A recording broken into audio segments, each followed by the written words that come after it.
Hi అండి. ముచ్చటగా 3 గుడ్లతో కూర వండేద్దామా? లైట్‌గా ఆయిల్ యాడ్ చేసుకొని, ఒక ఆనియన్, 4 టమాటాలు, 2 వెల్లుల్లి రెబ్బలు, కొంచెం కొబ్బరి ముక్క, కొంచెం అల్లం ముక్క వేసుకొని, మంచిగా ఈ విధంగా వచ్చే వరకు కూడా వేయించుకోవాలనమాట. చాలా తక్కువ ఆయిల్ ఏసుకోండి. ఆ తర్వాతయితే 2 గుడ్లయితే ఈ విధంగా చితక్కొట్టుకొని ఒక గిన్నెలో వేసేసుకోవాలి.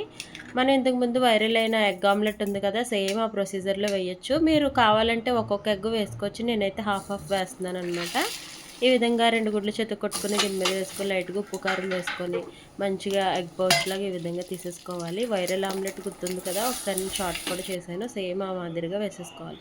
ఆ తర్వాత ఒక ప్యాన్ తీసుకొని, తర్వాత ఆయిల్ యాడ్ చేసుకొని, మనం ఇప్పుడు రెడీ చేసి పెట్టుకున్నది ఉంది కదా! అదైతే మిక్సీ జార్‌లో ప్యూరీలా వేసుకొని, అందులో ఉప్పు, కారం, పసుపు వేసుకోవాలి. ఇష్టమైతే కొంచెం ధనియాల పొడి కూడా వేసుకోవచ్చు. ఇంతేనండి. ఇంకొంచెం బాగా ఆయిల్ సెపరేట్ అయ్యాక వాటర్ యాడ్ చేసుకోవాలి. ఈ వాటర్ కొంచెం బాగా మసులుతూ ఉన్నప్పుడు మనం రెడీ చేసి పెట్టుకున్న ఆమ్లెట్‌లు ఉన్నాయి కదా! ఇవన్నీ కూడా 2 వేసేసుకోవాలి. మీకు ఎన్ని ఎగ్స్ కావాలంటే అన్ని ఎగ్స్ వేసుకోవచ్చు. ఎంత కావాలో అంత. నేనైతే ఓన్లీ 2 వేస్తున్నాను ఇద్దరికి. సో, ఈ విధంగా అనమాట. ఇది కొంచెం ఈ పులుసులో మరిగితే బాగా ఉడికితే చాలా చాలా బావుంటుంది.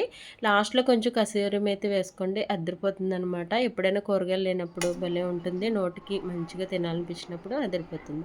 ఇంతేనండి. ఇందులో ఎలా ఉంటుందంటే ఈ ఆమ్లెట్ చాలా బావుంటుంది. పులుసులో ఉడికి మంచిగా జ్యూసీగా అదిరిపోతుంది. తప్పకుండా ట్రై చేయండి. ఎలా వచ్చిందో కామెంట్ చేయండి. వీడియో నచ్చితే లైక్ చేయండి. Thanks for watching.